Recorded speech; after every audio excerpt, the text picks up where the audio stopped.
Toujours le plateau Insurrection, le plateau télé dans le cadre de cette journée consacrée à l'avenir de l'assurance de demain. Et nous accueillons à présent Judith Creder. Bonjour. Bonjour.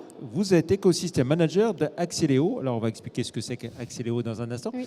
Écosystème manager, ça veut dire quoi? Alors, écosystème manager, c'est dans le cadre d'un accélérateur. On a différents groupes en fait qui composent nos parties prenantes, nos startups bien évidemment.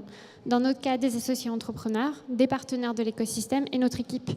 Mon rôle est d'animer chacun de ces groupes et de créer des liens entre eux pour valoriser au maximum les opportunités possibles et de répondre à leurs besoins. Voilà, accélérateur de start-up. Donc il y a des financeurs, effectivement. Ce sont des entrepreneurs lyonnais pour la plupart. Alors oui, effectivement, il y en a beaucoup dans les fondateurs d'Axeléo. Il y en a combien en tout? Alors il y en a 48, si je ne dis pas de bêtises. Notre particularité, c'est qu'on a un accélérateur et un fonds d'accélération qui est associé, qui est donc Axeléo Capital. Notre accélérateur est unique en Europe, vu qu'on est les seuls à faire de l'enterprise technologie uniquement. On a aussi la particularité de travailler avec des startups qui sont en pré-série A, donc ils ont déjà du chiffre d'affaires, ils ont déjà eu quelques investissements et ils viennent nous voir quand il y a la première levée de fonds.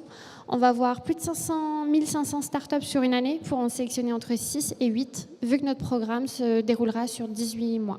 Et au total, ces entrepreneurs, ils ont levé combien de fonds? Alors l'année dernière, on était à plus de 26 millions d'euros levés. Et du coup, maintenant, on est capable de... Et combien de millions investis dans les startups? De chez Axeléo?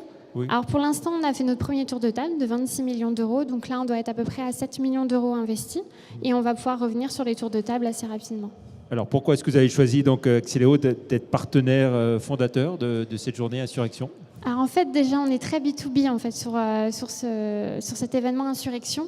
La particularité d'Axeléo aussi, c'est qu'on cherche les startups avec lesquelles on travaille. Donc on est ravis de pouvoir accompagner en fait, des partenaires comme April dans le sourcing de startups pour leur permettre en fait, de rencontrer des corporates. Ça fait partie aussi de nos missions, d'arriver à faire le go-between entre des startups et des potentiels clients.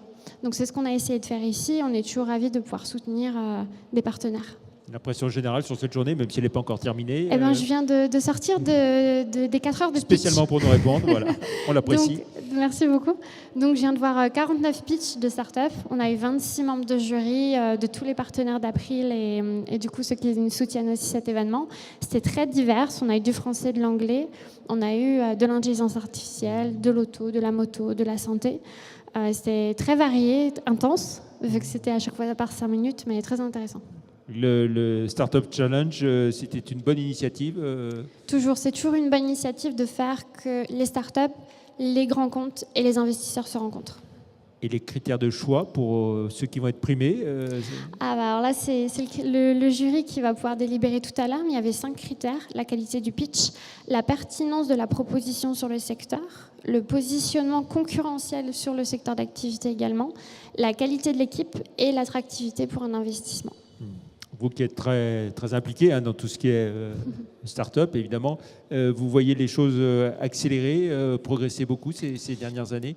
Oui, et surtout est-ce maintenant... est-ce que la France devient véritablement une start-up nation, comme le souhaite Emmanuel Macron, le président de la République? Par exemple, sur les initiatives que nous, bien évidemment, on soutient, vu qu'ils nous ont soutenus, on a la French Tech, et plus précisément le fonds de la French Tech Accélération, qui en fait, Axeléo a bénéficié du premier investissement de la French Tech et le premier accélérateur et la première structure à avoir bénéficié de 2 investissements.